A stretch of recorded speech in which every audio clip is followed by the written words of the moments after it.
Welcome to another edition of the GM Shuffle with Michael Lombardi, presented by DraftKings and VSiN. I'm your host, Femi Abebefe. Michael, we had another fun week in the National Football League, but before we get into that, I wanted to actually allow you to talk about your book. Congratulations, buddy. You've come up with the title, man. I saw it over the weekend. I'm thrilled for you. I appreciate it. Yeah, it finally, now the manuscript goes to a senior copy editor, and it started out as 160,000 words that got we negotiated it down to 108, and and so there it goes. It's Football Done Right. The title of the book is Football Done Right, and it's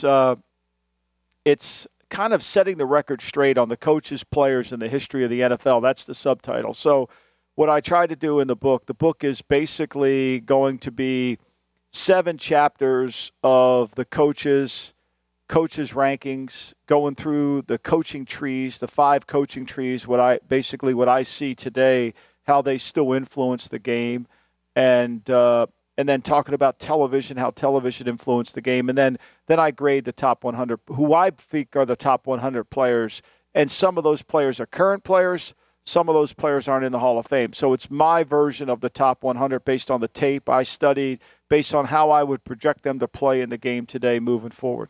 I cannot wait for it. And the release date, you talked about it on Twitter, August 23rd of 2023. Is that correct? August of 2023. I don't know what the date will be, but I think ultimately it's going to be around the Hall of Fame weekend, because this book has got a lot of Hall of Fame. It's really about the Hall of Fame, right? It is about how perception rules the day and how I think some of the voters have gotten it wrong. And it's funny. I was watching a documentary the other day on Nolan Ryan, tremendous documentary. If you've never seen it, it's on Amazon Prime. And I didn't know this, but Nolan Ryan in his historic career never won a Cy Young Award. Never won a Cy Young Award. I don't even know how that's possible, right? But I do know the reason I wrote this book is why I know it's possible, right? Because when you have people with subjective influence, the writer's writing, same thing with grading the Hall of Fame, you've got a lot of room for error. A lot of room for error. So part of the book, in Chapter 3, I write about the criteria for coaches to get into the Hall of Fame.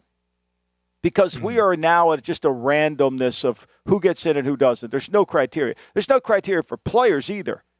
But that's a little bit harder, And so I do try to do that with some of the players. Like, we're just going to let 1,000 receivers in the Hall of Fame, even though nobody pays attention to how many catches based how many touchdowns, right?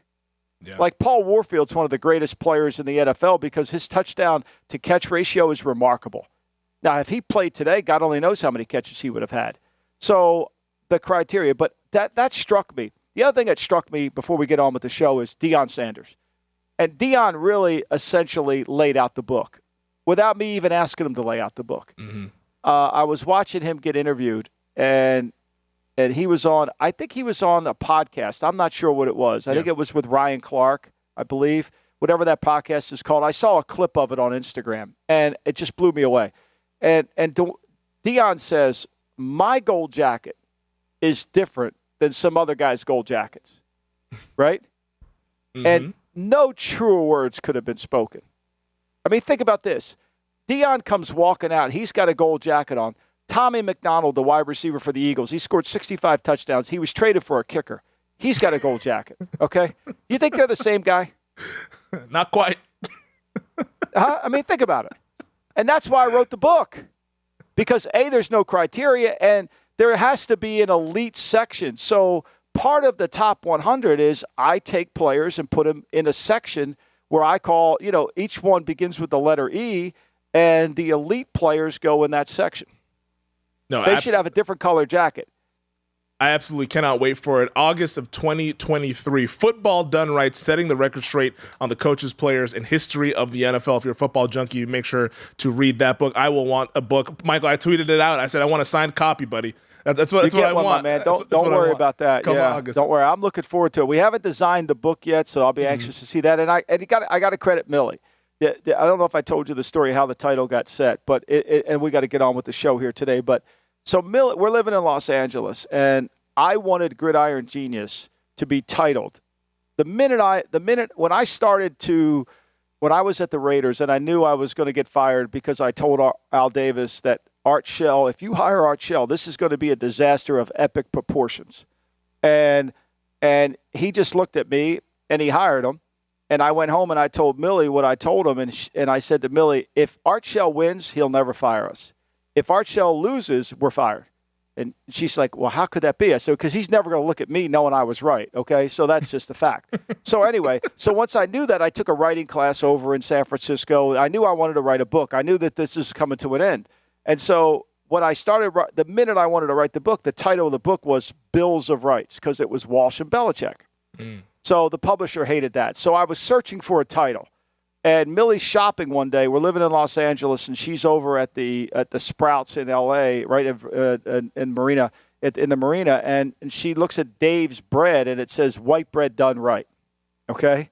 Mm-hmm. And she like immediately calls me. We got named the book Football Done Right. Well, they didn't like that title. Okay, so they named it Gridiron Genius. I wanted to then be Gridiron Geniuses, but they didn't take that. So anyway, moving forward, I don't really know what this book title is. It kind of was working as the history of football or football. So then I threw it out there. What do you guys think about Football Done Right? And now that's the title. How about that? All goes back to Millie. I'll buy a loaf of Dave's bread with it. Yeah. There you go. The loaf of bread come with the book as well. But as always, make sure to subscribe, rate, and review wherever you get your podcasts. You can tweet at us at @MLombardiNFL. At Femi Abebefe is where you can find me, our producer, Stephen Bond, with us as always on the ones and twos. And Michael, what a day in the National Football League. The witching hour delivered once again, as it has through the first 4 weeks of the season. Can I say something before you get going? Yeah, let's get into it. I have 4 weeks in, 4 weeks into the season. I've not heard Scott Hanson's voice once. Not once. Not once. I'm going to go 17 weeks. I'm never going to hear it. I'm never going to hear it. Are you watching Red Zone, and you have it on mute, or you're just not watching Red Zone? I watch. Everything's on mute. Yesterday, I was by myself for the day. There wasn't a sound to be heard other than Bella snoring. There was not a sound to be heard. I was so happy. Well, maybe when you go back and pull up the NFL Plus, if you can get that to work, you'd be one of the few people to be able to accomplish that. But you can go back and watch some of the broadcast feeds there, because you missed out on some good stuff, maybe, or maybe you didn't. But the good game that we saw in the AFC was Bills-Ravens, a battle of two contenders. Buffalo coming back from behind, down 20-3. To beat the Baltimore Ravens 23-20. Buffalo improves to 3-1. Another blown lead from the Baltimore Ravens. And there's a lot to get into with this game here. But Baltimore, they had the lead. They were in control. Then the second half, here comes Josh Allen and the Buffalo Bills, and they stun the Ravens at home. You know, it's like I love Sundays when there's a 9:30 game, because you know, our producer, Stephen Bond, gives me liberty to just start rambling about the game so I can actually be in the booth for a moment. And I'm watching Buffalo-Baltimore, and, you know, Baltimore jumps off to that 20-point lead and a 20-10 lead in the first half, and I'm thinking, we're going to have to get to 30 to win this game. Of course, Baltimore doesn't score a point in the second half, and they average 4.6 yards per play. They have 4 drives in the second half. 4 drives in the fourth quarter, and they don't get anything done with it. They had 21 plays, 2 interceptions in the fourth quarter, and they got 9 first downs. And you know, we could talk about it. You know, I mean, you can't, when you play Buffalo, you got to score all the time. You can't slow it down, and unfortunately, they couldn't. The big decision that a lot of people are talking about at the end of the game was, with 4:15 left to play in regulation, tie game 20-20. The Ravens drove the ball to the 2-yard line. 4th and goal, John Harbaugh elects to go for it. Lamar Jackson throws an interception to Jordan Poyer in the end zone. So they don't even get the benefit of getting stopped there and the Bills having to go 90-plus yards. The Bills then get the touchback and start on their own 20. Here's what Harbaugh had to say about this after the game when asked about it by the media. You're putting them out there. You're putting your defense at a disadvantage because they've got 4 downs to convert all the way down the field, and a chance to again score 7, and then you lose the game on a touchdown. So, and then the other thing, you think you're going to get the ball at the 2-yard line. So I'm very confident in our defense's ability to stop them down there with the ball on the 2-yard line. So we got them backed up. If we don't get it, didn't turn out that way, unfortunately, and we lost the game. So hindsight, you could take the points, but if you look at it analytically, I understand why we did it. Michael, did you look at it analytically? I don't understand the answer. First of all, I don't like fourth down in the first, second, or third quarter. I think it's got to be a calculated decision in those quarters. In the fourth quarter, there's no decision, right? Either you go for it or you don't, right? In the fourth quarter, you're managing the game. I get his point. Like, what he's saying was, even though he's talking out of both sides of his mouth, if I kick this field goal, they're going to score a touchdown and beat me. That's what he's saying. I don't understand the fourth down. The fourth down was always going to be in play the entire, whether he kicked the field goal or kicked a touchdown.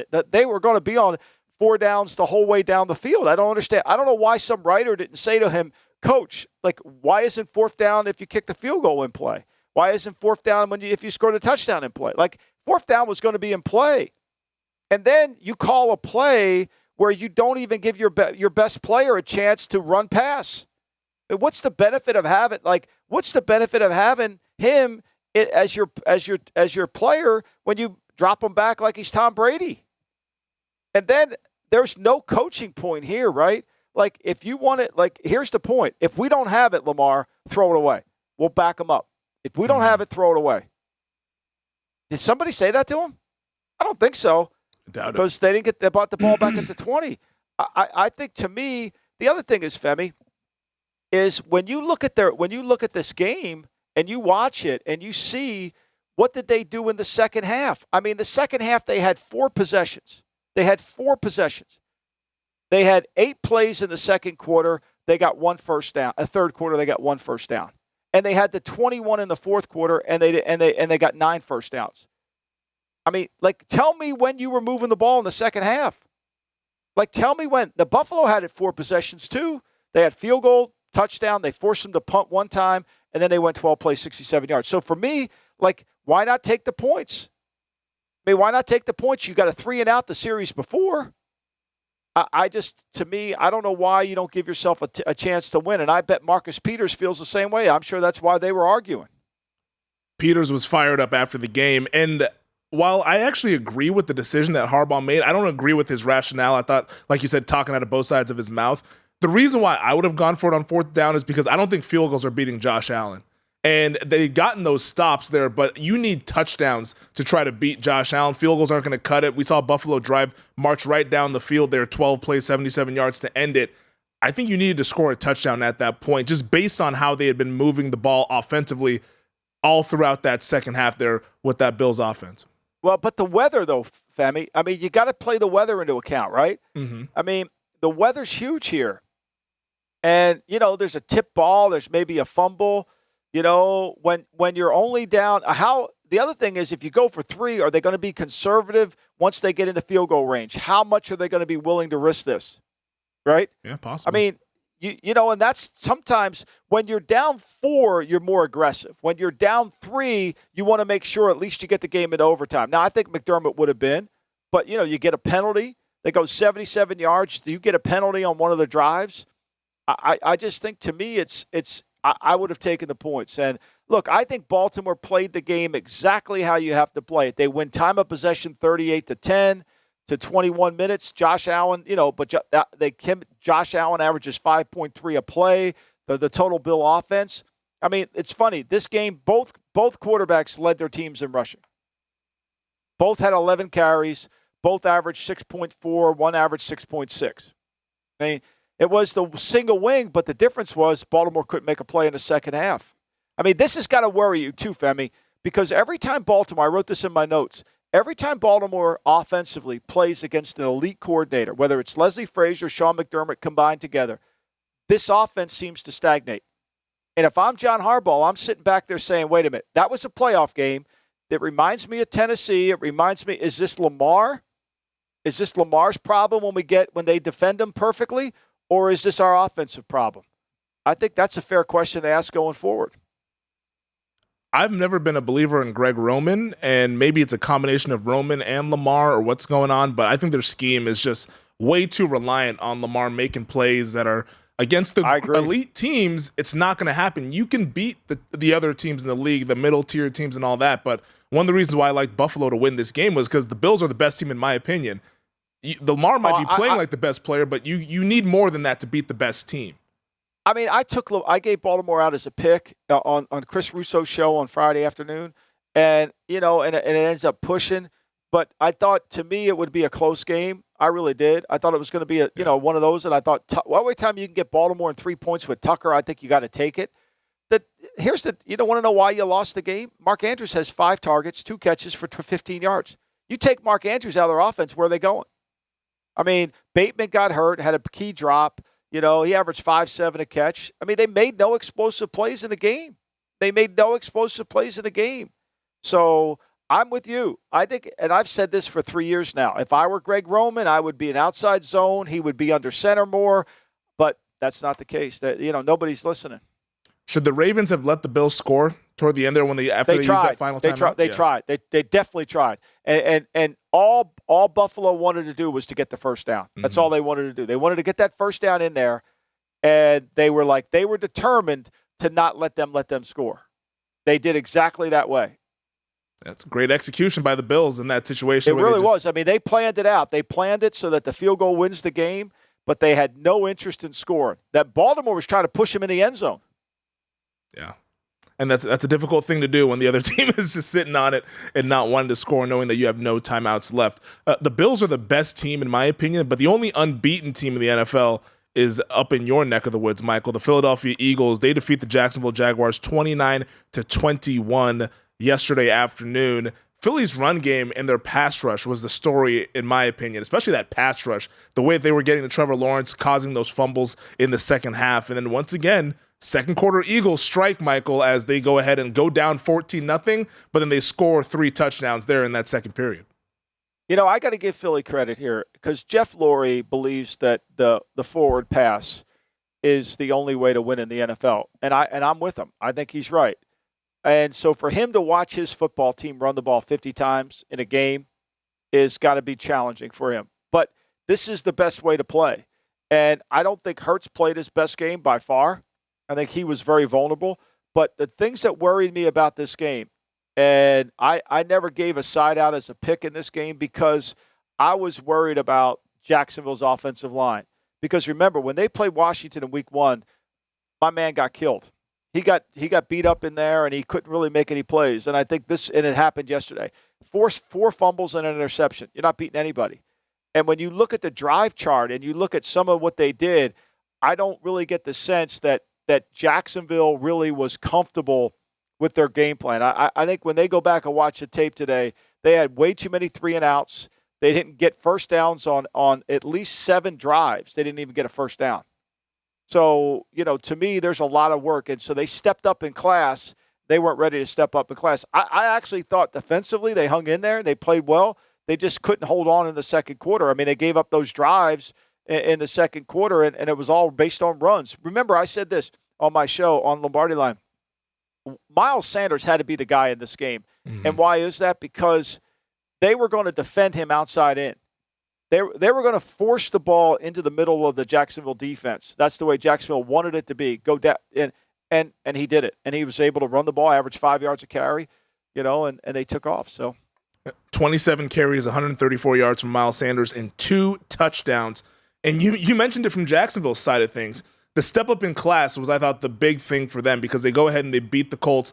They beat the Chargers, both of those teams being banged up. Philadelphia healthy in this game, and the Eagles got it done. I mean, the Jags got a pick 6. That was their first touchdown in this game. If Hurts doesn't throw that interception, who knows what the score looks like between the Eagles and the Jaguars. Also, we got started bright and early, Michael, on Sunday. And I was talking to our producer, Stephen Bond, about this before we got the show underway. 14 and a half hours of football yesterday. Now, for some people, that might be too much. For me, that was just enough. It was a lot by the end of the day, but I absolutely loved it. And the game overseas at the Tottenham Hotspur Stadium between the Vikings and the Saints was an entertaining one. Vikings win it 28-25. You talk about the kicking game. That's what this game kind of came down to with Will Lutz. The double doink as time expired there in regulation. Vikings hold on to win 3-1. Minnesota now sits here. Are you impressed with what you've seen from the Vikings here through the first quarter of this season?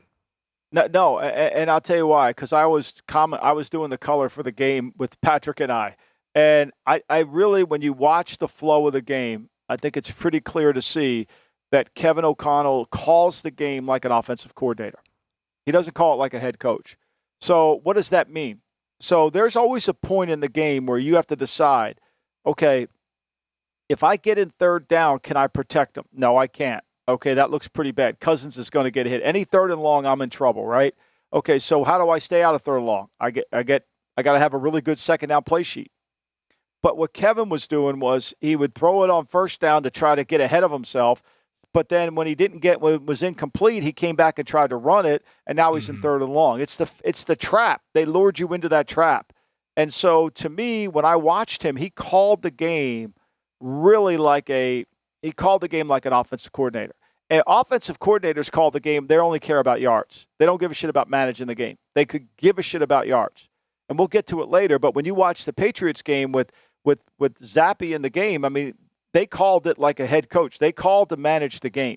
They lost, but they called to manage the game. They gave themselves every chance to win that game the way they called it.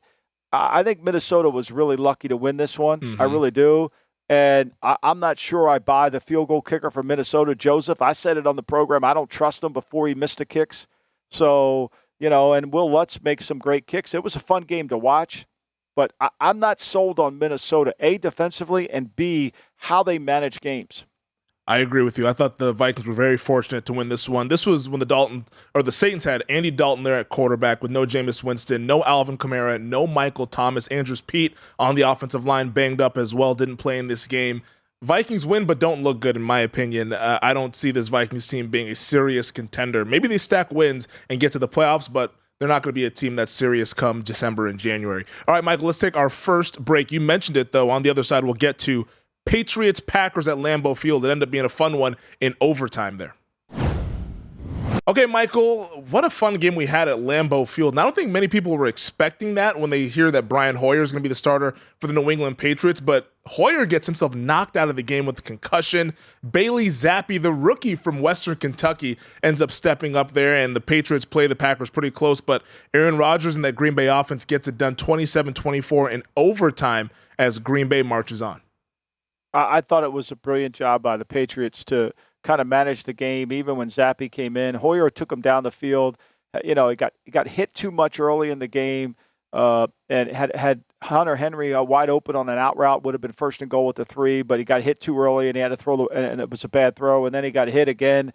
I don't know who missed the block over on the right, but he got hit on the third down. And then they had to kind of manage the game from there, And I'm going to have to start posting Big Daddy's texts. They're just phenomenal. I was going to say.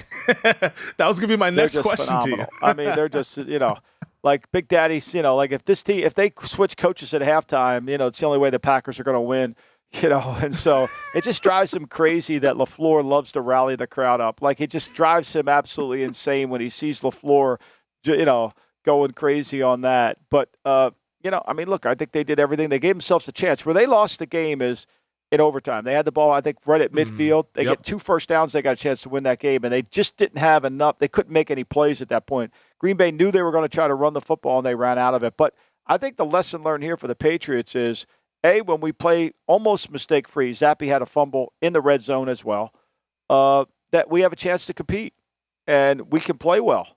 And even though we gave up, a ton of yards running the football, we managed the game correctly, turned them over, and took away what they wanted to do. So it's all lost in New England. Now they got Detroit, which will be a really tough offense for them to slow down, but they'll move the football. I think they proved that the 2 best players on their team are the running game, and if they can just get any play out of their quarterback, they got a chance.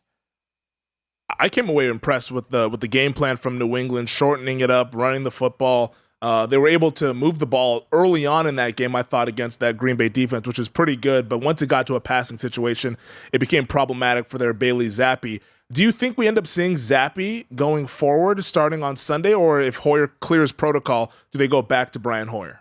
I would think, knowing the way that we are with concussions today, I would suspect that you're going to see Zappi. Now, they're going to have to get, they went into that game, and Jacoby Myers is typically their backup, right? And he wasn't even dressed for the game. So once they lost Hoyer, they didn't have a backup quarterback. They were going to have to go to the Wildcat, I would suspect. So, that's really the issue. And I think they ran out of plays. I mean, look, they got the ball 1st and 10 at their own 49. And Nick Folk's a good kicker. All you got to do is get 14 yards, 15 yards, and you're going to have a chance to win the game. And they just couldn't make that play. But when you're not good enough and when you're playing with the backup, look, this league is all about your quarterback, right? Even though the quarterbacking in the NFL, yesterday was a disaster. If your quarterback can't rise to the level, it's hard, and I think but there's a way to win the game. And I think that game was classic Belichickian on how to play, how to manage the game, how to take the air out of the tires, how to call the game like a head coach to help your offense, to help your defense, to help your kicking game. Also on a New England note, this morning, Patriots expected to sign linebacker Jamie Collins per sources. Mike Reese, who covers the Patriots over at ESPN, tweeted that out about 10 minutes ago. So Jamie Collins to help out the Patriots on that defensive side of the football in that linebacker room. He's been there before, and he's expected to sign in New England. But real quick on a Green Bay note, should we be concerned about what we've seen so far here through the Packers on offense, or do you think that as we continue to go on throughout the season, they'll get a little bit better on that side of the ball? Well, I don't think Big Daddy thinks they're going to get better. Big Daddy wants Gutekunst fired. He wants LaFleur fired. He wants the entire organization rubbed out. I mean, he wants Mark Murphy gone. Goody. Like, tell me a good draft pick Goody's make. I get all that.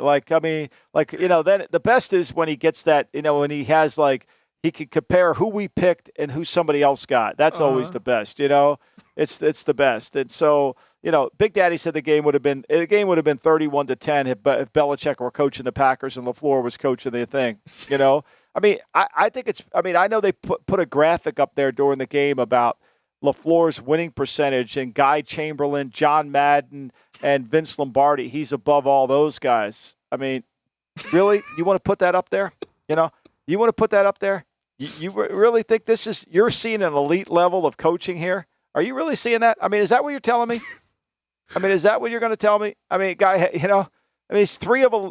He's got a Hall of Fame quarterback, a top 100 player in my book, and he's playing against a team with a kid from Western Kentucky.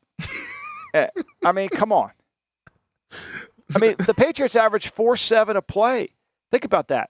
They average Green Bay averaged 6.2 a play. But New England was able to control the ball for most of the game until the fifth quarter when they dominated that quarter and they won the game. But look, I think it was pretty clear that if you manage games correctly in the National Football League and understand not to lose the game, you got a chance to win all of them. Well, not saying you will. If they win the Super Bowl, then they have to name a street after LaFleur, since that's the tradition. Oh, they're going to. Up there. He can't win a playoff game at home, and they're putting that graphic up there. Seriously, it's Lombardi. It's Holmgren. George Seifert's got two Super Bowl trophies. He's got a 70% winning percent. He's like everything that George Seifert's done, and nobody even talks about Seifert as a good coach because everybody says, well, he took over for Walsh and they were a great team.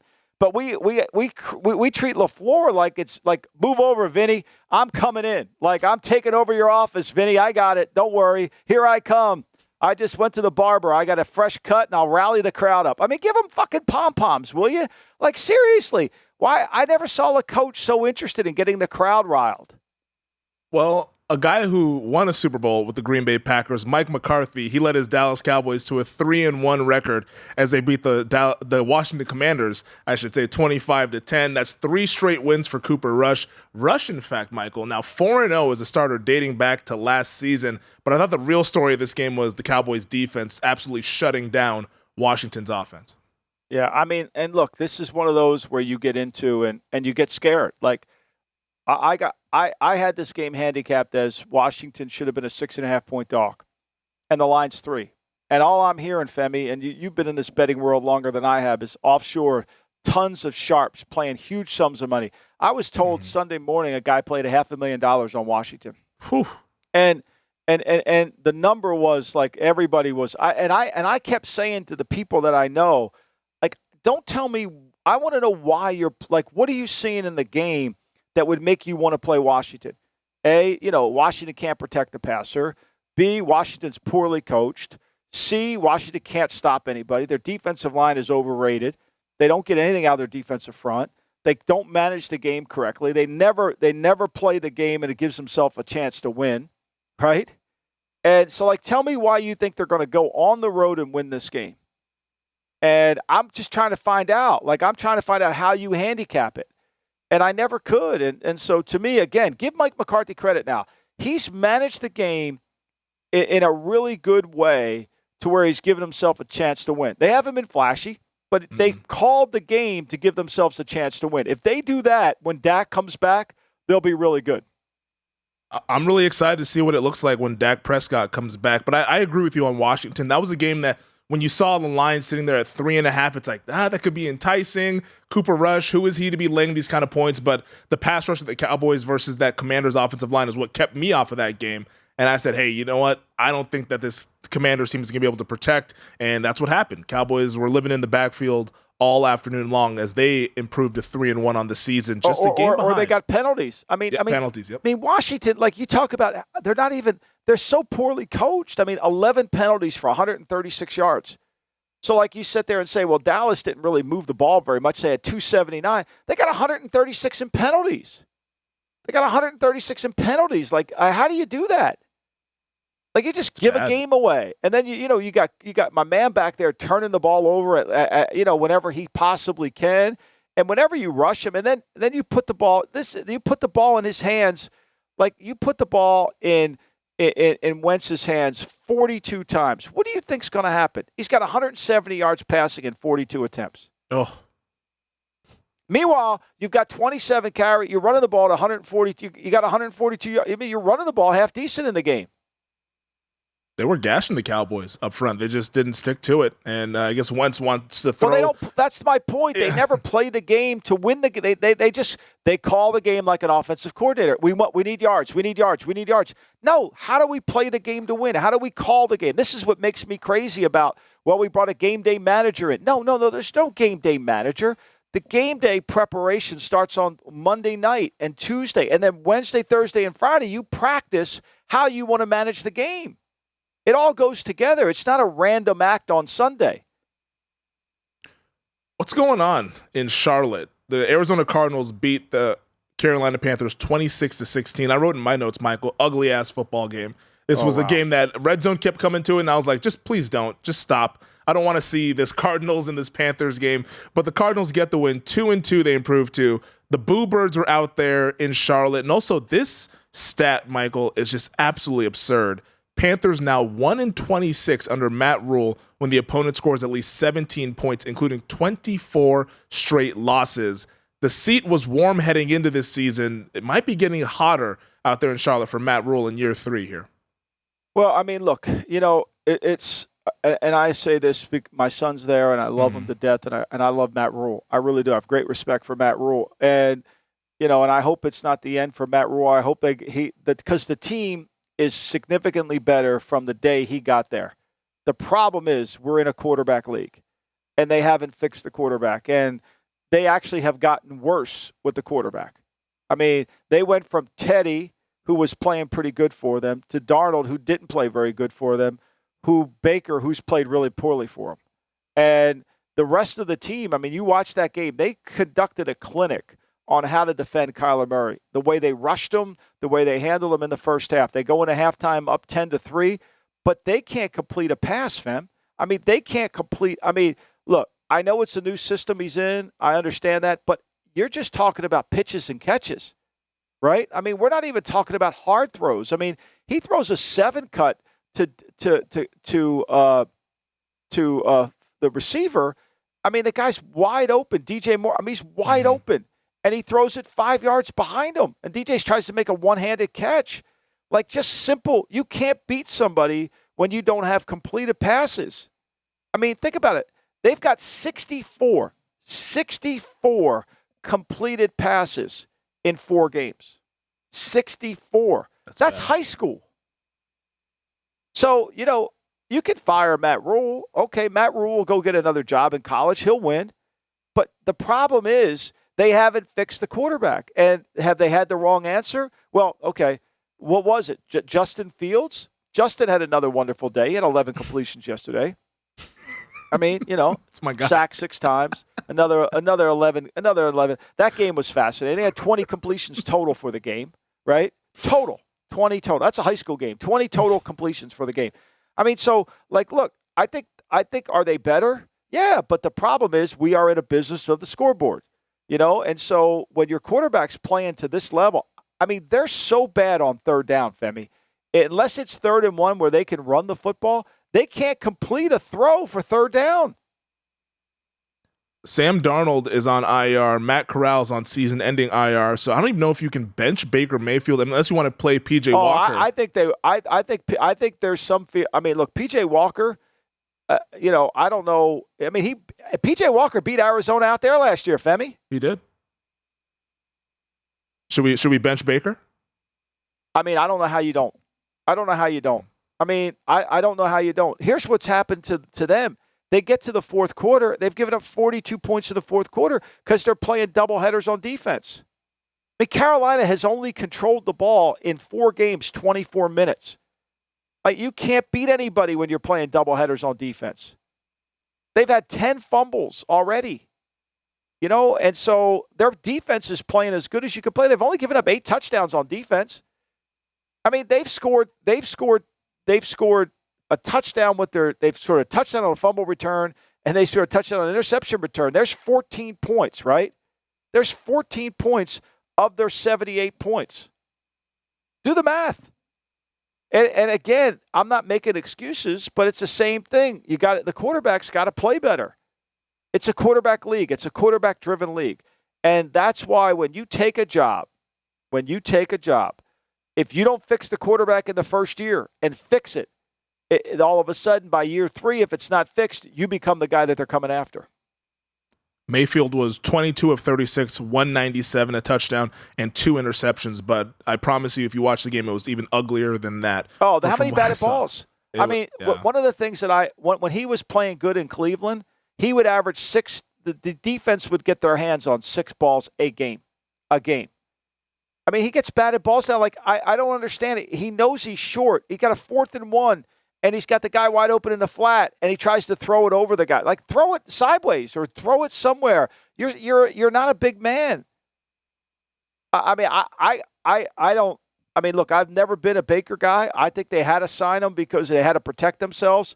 But at some point, you have to sit back and take a step back and say, wait a minute, this isn't working. Well, Michael, we can score one for Robert Saleh and the New York Jets as they upset the Pittsburgh Steelers 24-20. Zach Wilson making his 2022 regular season debut. For 3 quarters, he was absolutely atrocious from what I saw. But then the fourth quarter, he started to put it together. I thought Wilson actually found a little bit of rhythm, leading that game-winning touchdown drive with about 15 seconds to go in the game. But the Jets go ahead and get the victory, and the Steelers now have the quarterback situation going on as they bench Mitch Trubisky at halftime. They go to Kenny Pickett, but the results were pretty much the same.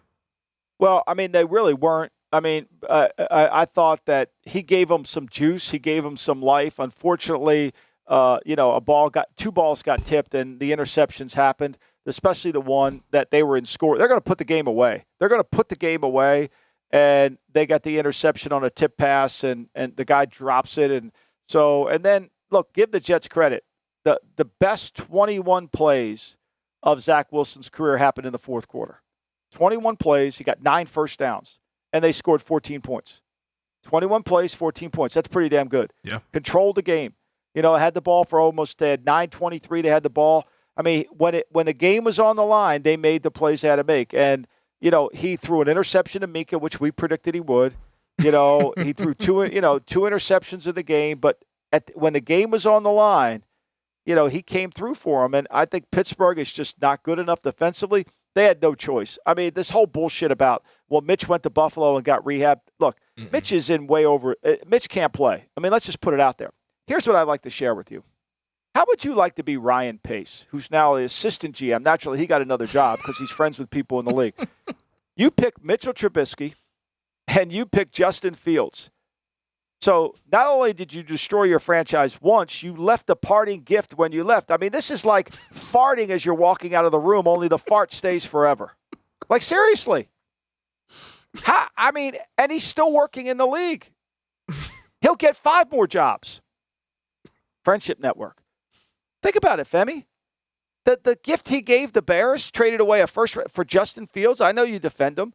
Guy had 11 completions yesterday. Things are really – I'm no Eberflus fan in terms of his defensive scheme, but they're trying to do the best they can. I mean, they're trying, but they're running a high school offense at best. I mean, that was a high school game, the Giants and the Bears yesterday. It was truly what they should have done is taken that game, gone over to a local high school in town and just played the son of a bitch right there. That's what it was. Well, they were over on the completions for the formula. The formula is 8, is what we've established so far here through 4 11. weeks. They got 11. But they had 11. So think about Pace. Think about the gift he gave the Bears as they let him leave, and they let him do it. Would you ever let him go on the road and scout a quarterback again? No, he's done. He's done. No, he's not done. He's going to keep doing it. Are you kidding me? He's not done. You don't understand. The NFL is not about who knows what they're talking about. The NFL is about who are you friends with and whose ass will you kiss. That's what it's about. It's not great, but kudos to the New York Jets and getting that victory against the Pittsburgh Steelers. Yeah. God bless the New York Jets. I mean, I thought that's one of those games, Femi, where you handicap it right and you lose. Like, I thought it was perfectly handicapped, and if Pickett doesn't throw the pick there or the tip ball at the end of the fourth quarter, I think they're going to go score, and I think they're going to win. The life that he gave that team when he went in the game was different. There was a lot of juice in the building. Real quick, Michael, because we were up against it. Should they go with Pickett going forward? Mike Tomlin, he was done. Okay. Yeah. All right. Just go. I mean, where are you going? You're not good enough anyway. Go. Tomlin was non-committal after the game, but I just wanted to ask you that. We expect it should be Pickett, but you never know in the NFL. Let's take another break, Michael. On the other side, we'll talk more about the Las Vegas Raiders and the Denver Broncos. All right, Michael, we saw the AFC West showdown here in Las Vegas yesterday afternoon. The Raiders beating the Broncos 32-23. Vegas gets its first win of the season. Broncos fall to 2-2. But how about Josh Jacobs and that Las Vegas run game really controlling much of that football game? Yeah, I think that that's really how they won. I mean, I think that's the Raiders' formula. They've got to get him to play at that level, protect the football. They still struggled when they got down the red area, which was problematic. But what was most to me satisfying as a father and as a fan of the Raiders, because I like Josh and I like the people there, was when the game was on the line and they had to have it. They drove it down and scored, put the game away. And the 3rd and 1 call to Zaire White, to me, was brilliant. I thought it was a great call. Josh made a great call. And I think Josh called that game like a head coach, not like somebody's trying to just accumulate numbers. They had no long plays in the game. And I think the play of the game was they were facing a 2nd and 14. Okay? A 2nd and 14, and Denver's got the momentum. And Denver had closed the game to, I think, a 2-point game. I think it was a 2-point game at that point. And so they ran the ball on first down. They whiffed on the block. They tackled Jones for a 3-yard loss. So it's 3 or 4-yard loss. It's 2nd and 14. And they come back and run a kind of a slant in cut to Devontae Adams, and he gets 17 yards. That won the game for him. And then the conversion on 3rd and 1 won the game. Because my point here is Josh knew if he got into a 3rd down, they were not very good at blocking Chubb and blocking Gregory. So when you want to look at a stat sheet after the game, Chubb had 3 assisted tackles, no sacks. Gregory had two tackles, 1 unassisted, and he had 2 quarterback hits. So they did exactly what they had to do, even though their line's not good enough. So it was a great win for them. Russell's stat sheet, let's just see what you think of this. Mm-hmm. His stat sheet made it look like he played great. Did you think he played great watching the game? To his standards, no, but I did think offensively they looked better. We actually saw the vertical game, the deep pass down to KJ Hamler. I thought he and Sutton were a little bit better as well. He also connected with Jerry Jeudy on a touchdown. I thought offensively in the passing game they were a little bit better, but the offensive line, they couldn't block Max Crosby to save their lives. There was either holding penalties. They got the 3rd best right tackle in all of football. I mean, come on. They got the 3rd best tackle in all of football. Why wouldn't they block him? I don't understand that, Femi. What's your problem here? I mean, Jesus Christ, Femi. They got the 3rd best. We don't need to discuss it anymore. Just move forward. They got the 3rd best right tackle in all of football. They're blocking everybody. They blocked the sun over there. I mean, I don't understand it. We got to stop this. You got to stop picking on the right tackle. He's tremendous. I mean, even though they're chipping him. On 3rd down, I thought to me their liability. I mean, he was 3 of 11 on 3rd down. Mm-hmm. That's one of the reasons why they couldn't hold the ball. And then, you know who showed up yesterday? My man Garrett Bowles. He showed up holding like crazy, tackling like crazy. He was hugging a guy at one point. I mean, he hugs people better than I hug my grandchildren. He hugs them better than I hug my. I got to take a lesson from him on hugging, on how when I see Dino and Leo, and I got to hug you like this. I'm going to give him the Garrett Bowles hug. Holy hell. There was one penalty that they threw in. It's like you see the replays of these holding penalties, and it's like, okay, yeah, there was holding. The man literally was bear hugging a defensive end. And at that point, I was like, this should be a 20-yard penalty. This shouldn't be a 10-yard penalty, what this guy is doing. You didn't hug your first girlfriend that tight. I promise you. Man, that Denver offensive line a little shaky there. But the guy that pissed me off yesterday for Denver was Melvin Gordon. The Broncos it was tied, I believe it was, in the first half. They're driving the ball. They had a little bit of momentum there on the plus side of the field. Melvin Gordon fumbles the football right into Robertson's hands, and Robertson takes off down the sideline and runs. What's going? Why are we still going back to Melvin Gordon? The man has 4 fumbles in 4 games, Michael. Did he get? Didn't I think Williams got hurt on the play before? I think that was the play. Yeah, he got hurt on the play before. Yeah, I mean, I think to me, you're right. I mean, look, as Parcells says, when a player shows you who he is, believe him. Mm-hmm. I mean, Hunter Renfrow, 6 fumbles last year. He's got 3 already this year. He's missed 2 games. Okay? He got 3. He's showing you that he has a hard time holding the football. Better believe him. I mean, Josh Jacobs, when he's carrying it as loose as he does, I'm like, hold the ball, Josh, hold the ball. Like, I remember when I was in San Francisco, we had Wendell Tyler, who was a known fumbler, and somebody worked out, this is way before analytics came in, somebody got their pencil out, because I don't even think we had calculators at this time. Maybe we did.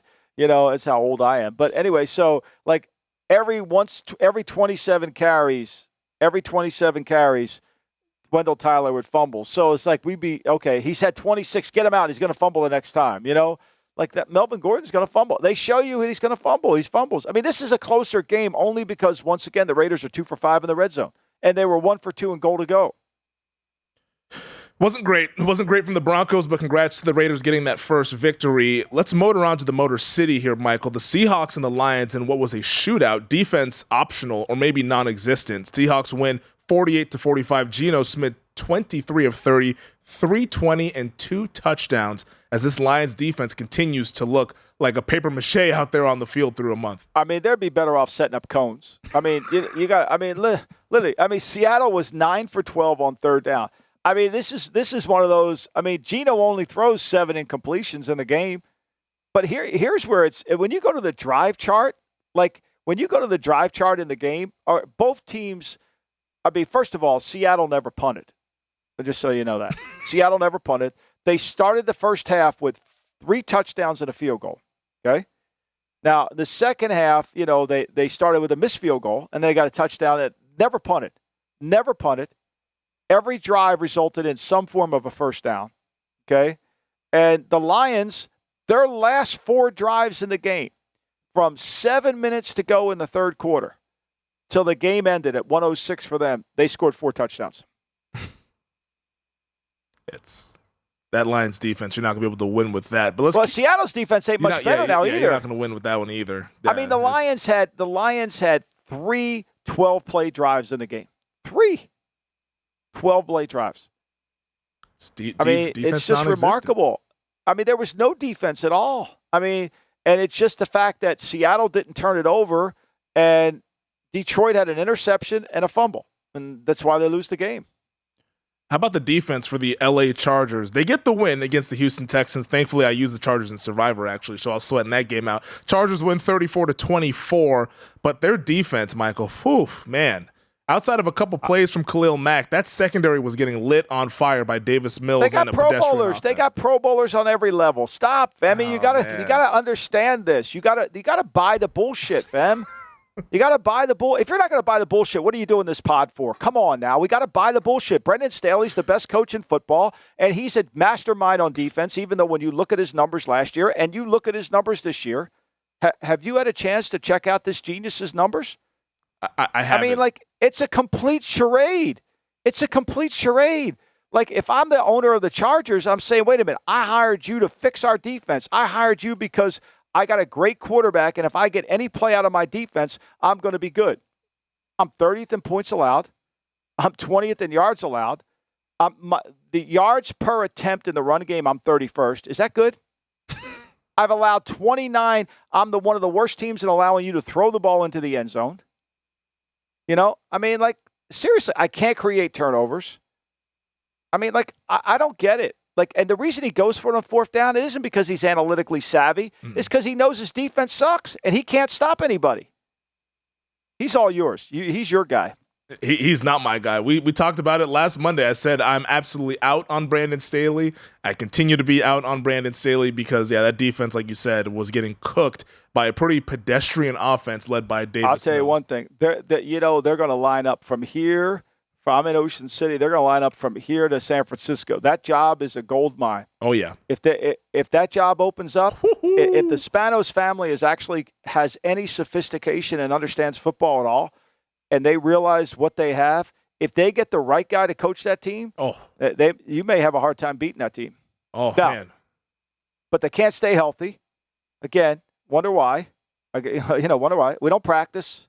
Got no pad level, got no physical. We got no toughness. I mean, we got no toughness now. Tell me they have toughness. I won't. Of course they don't. I won't. The quarterback does. Yeah, he's a tough SOB, that guy. Man, he was phenomenal once again yesterday. All is good with Justin Herbert. All is also good, Michael, apparently on the surface, with the Kansas City Chiefs as they beat the Tampa Bay Buccaneers 41-31 Sunday Night Football. Wasn't an exciting game, probably wasn't as close as the score indicates as well, but Mahomes was terrific. 249, 3 touchdowns, 1 interception that was a bad throw, but outside of that, I thought he was spectacular. Yeah, and I was really disappointed, and I really thought Tampa would play better. I thought Todd Bowles would take out Kelsey. Thought he would take him out of the game and make him throw the ball somewhere else, Look, Kansas City was on fire. Andy Reid obviously had it going. But to me, when you look at the stat sheet and Kelsey's got 10 targets, 9 receptions, and, he kills you in those areas, then you deserve – and they couldn't stop the run. I mean, Andy ran the ball 37 times. Takes a while to find that in the stat books. Look, Tampa understanding with all the movement and all that, but I mean Tampa ran the ball 6 times in the game. That's what happens when you get behind in a game. You all of a sudden become a 50-pass game, and no matter who's playing quarterback, you can't win, or it's hard to win. Chiefs had 189 yards rushing, and the Bucs had 3 yards rushing. That will tell you everything you need to know about that game. Titans, they beat the Colts as the Titans now quietly 2-2 on the season. The Colts, this early season swoon by Frank Reich and his team continues. They lose. They fall to 1-2-1 on the season. And it's getting tight out there in Indy now with a lot of pressure about this team that was supposed to be the division favorite going away out there in the AFC South. Yeah, I mean, look, I bought I got to admit, I'll raise my hand. I got fooled by them. Same. I got fooled by them. And I thought that their offensive line would play a lot better. I've never was a fan of their scheme defensively, the Gus Bradley Seattle scheme. And, look, Tennessee comes out of this game. They score 24 straight points. They start the game. They get the lead. They put this offensive line in jeopardy. I mean, Matt Ryan, again, throws for 356. Great. Got 109 quarterback rating. Great. Right? Can't win a game. This is what I'm talking about. When you call the game like an offensive coordinator instead of like, how do you manage the game? They get behind in the game. They can't stop Henry from running. He averages 5.2 a carry. Tannehill, nice, perfect, 21 pitches, 17 completions, just what you want them to do. So to me, I mean, look, I don't see how the Colts, they got to play Denver. They got to play Denver out in Denver on Thursday night. How are they fixing that problem? They're not going to block Denver's front if Gregory's healthy. Will likely be without Jonathan Taylor in that game, suffered what they believe is a high ankle sprain. Also, Shaquille Leonard now in the concussion protocol on a short week. It's going to be real tough for this Colts team to go out there to the Rocky Mountains and get a victory. Finally, Michael, Falcons and the Browns, they defeated Cleveland. Atlanta did 23-20. Game came down to turnovers, in my opinion, and also Atlanta absolutely gashing the Browns defense that was missing 3 starters on the defensive line. I mean, the Atlanta Falcons, congratulations, they won a game. They threw 7 completed passes in the game. How in the hell do you win that game? They scored 13 points in the fourth quarter. They had 25 plays, and they had 11 first downs in the fourth quarter. And they only had 7 completions for the game. I mean, this is what happens. And then when the Browns got behind, all of a sudden they couldn't make a play. I mean, I thought the Browns would run the ball, which they could, but they could never stop the Falcons, even though they and they didn't even get the best version of Cordell Patterson. I liked the Falcons all week. I was worried about Cordell Patterson playing in the game. I was worried about him playing in the game. I thought if he's not healthy, they won't win. But, they won anyway in spite of it. To your credit, though, to Arthur Smith's credit, I should say, he called plays to win the game. 35 carries, 202 yards, and they knew the passing game wasn't working, and they just kept pounding the rock, and that ended up being victorious for them. I mean, he called the game like a head coach. Give him credit there. He really did. He called the game like a head coach. He didn't call looking for stats. He called looking for wins. And I think that's so important. And understanding where the game is and how you have to manage the game. Kevin O'Connell, we're not able to block them on third down. So let's stay out of third down. Let's avoid third down. Let's say if we can do that. I think that's so critical. And I think when you saw Atlanta, they were only 3 for 9 in third downs. He saw the game, right? Mm-hmm. He saw the game, how he had to call the game. So he stayed out of third down. All right, Mike, let's take our last break. We'll get to the awards and also preview Monday Night Football, Rams and the 49ers. All right, Michael, before we get out of here, let's hand out some awards here, and we'll start off with On the Lamb. Who's going on the Lamb this week? Well, I mean, if you ask Big Daddy, it would be LaFleur, but he would be on the Lamb permanently, according to Big Daddy. Every week. He might put Gutekunst on there. I mean, I got to get Big Daddy's. I got to get an award for Big Daddy every week. The text of the week. I think that's what I'm going to start doing. Is what is the text of the week? Give it to Stephen Bond and let him put it up there. I think to me when I went over this, I thought the Seattle offense, I mean, when you don't punt in the game, I know they're playing against Cones and the Lions, but you got to give them credit. I mean, you got to get the game plan. Went on the road. You score 48 points in a visiting stadium with Geno Smith. Give them credit. Yeah. Seattle offense is the Fred Palermo best game plan of the week. On the Lamb, we're going to MVP Mitch and Baker Mayfield, as we discussed earlier in the pod. If you don't know, now you know, Michael. What don't we know? Well, we know there was really bad quarterbacking yesterday. We could say Kellen Moore's a backup, but there's a lot of guys playing that are backups, right? Mm-hmm. Daniel Jones is a backup. Justin Fields is a backup. Baker's a backup. There's a lot of backup quarterbacks playing. And yesterday was another example of it. I think, to me, you could dismiss Cooper Rush all you want, but tell me, why isn't Cooper Rush better than Baker Mayfield? Ask yourself that question. I mean, that's the problem. There's very elite quarterbacks, and we're seeing it. I mean, yesterday was a perfect example. There's some bad quarterbacks. I mean, Mariota played poorly yesterday too. I think unless you get the quarterback to play at a high level, and maybe you can't, this is some bad. That's why the Raiders have a chance. Carr can play better. Packers, Rodgers is going to play better. Murray, I didn't think Murray played good yesterday. I thought he was I thought it was like they defended him. I mean, $240 million for that. I guess the Cardinals are 2-2. The David Ogilvy, who's the fraud this week? Well, I mean, I think it's the Chargers defense. I mean, can you be any more clear? I mean, no. They let them run the ball right down their throats. And we said all offseason, they got bigger inside. They're going to be much better. That's the rhetoric. You have to believe that, Femi. What a joke. Talented, but fraudulent. And we talked about it with the Blue Chip, Red Chip series. A lot of those guys ended up on the Blue Chip and Red Chip list, but from a schematic standpoint, they don't know what the hell they're doing out there in Los Angeles. Michael, before we get out of here, tonight's game, Monday Night Football, Rams 49ers at our show sponsor, DraftKings. Niners 2-point favorites, total 42.5. How do you see this one playing out? I love the Niners. I think they'll get after the front of the Rams. I think this Niner defense is going to be fun to watch. They're fast. They're explosive. Got to make sure they're healthy. Their two linebackers, are they healthy? Can they go that way? But I think they'll put some pressure on Stafford. And if he continues to turn the ball over like he's done, I think that'll be the difference in the game. The loss of Trent Williams, does that concern you for the San Francisco's offense? Him. Yeah, it does. It concerns the hell out of me. I mean, but it only concerns me if they have to throw it every down. If they get behind in this game, it's over. In-game betting, that's going to be key. When these teams like San Francisco, to a degree, not so much Cleveland, but the teams that rely on the outside zone scheme in their run game, they get behind, they have no pass protection. They can't drop back pass. And they have no drop back pass game. That San Francisco's got to start fast in this game.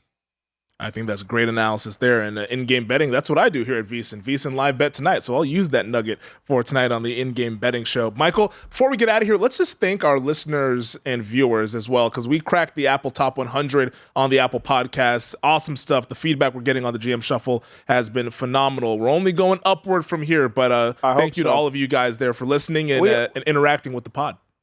Well, when I wrote about Howard Cosell in the book, it's a fascinating character, and he said, if you see it, you got to say it, and I think that's the tagline of the GM Shuffle. If you see it, you got to say it.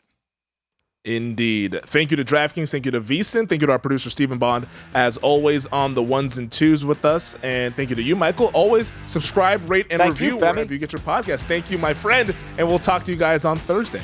Thanks for watching the GM Shuffle with Michael Lombardi. And for more videos like this, make sure to subscribe to VSiN Live and the GM Shuffle podcast with Michael Lombardi, presented by DraftKings and VSiN, wherever you get your podcasts.